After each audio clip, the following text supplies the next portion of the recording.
G'day cocktail lovers. Have you ever seen a cocktail recipe and you go, was this made on a dare? Because I'm looking at this on the page or on the screen and just going, what were you thinking? There's a few like this. Personally, I think it's any of the ones where something like Fernet Branca is front and center, but also some people tend to be surprised to learn there are a couple of classic cocktails where Angostura bitters is the base element. It's like 1.5 to 2 ounces of Angostura bitters. I've made some of them and even enjoyed them. There's the Trinidad Sour, which is a classic sour, but it's based on Angostura bitters, not any spirit. And there's a few that have a bit of wordplay around Trinidad. My personal favorite was one called You're Not My Real Trinidad. But the dare I'm taking on in this video is an Angostura Colada, which is what it sounds like. It's a pina colada where the base is Angostura bitters. Although, you know what? I'm going to freeform a bit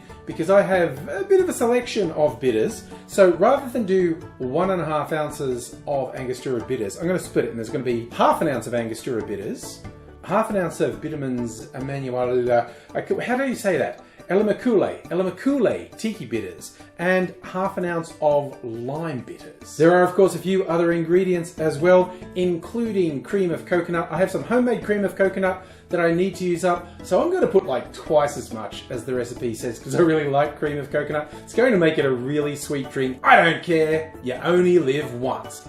Here's how I'm going to make it.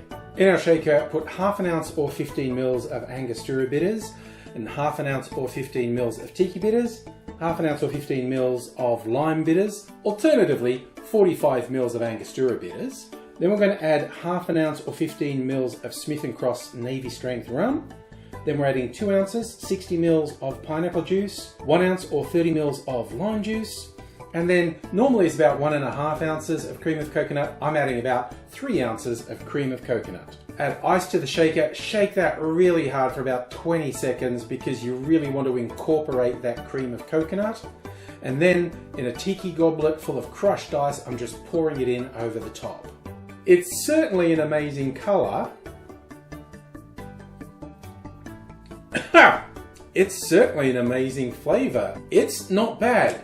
Again, the weirdness of something that is so much made up of bitters doesn't seem like it should work, but it honestly does. I mean, I guess it's a somewhat acquired taste to have that much bitters in a drink, and you can see I've made slightly too much or put slightly too much crushed ice in there. But I'm going to struggle on, you know what? Because I'm a little trooper and I'm going to finish this off. I have no idea what state I'll be in when I do that, but I'll be back at some point. I hope you will too. So until I see you again, I'll say cheers.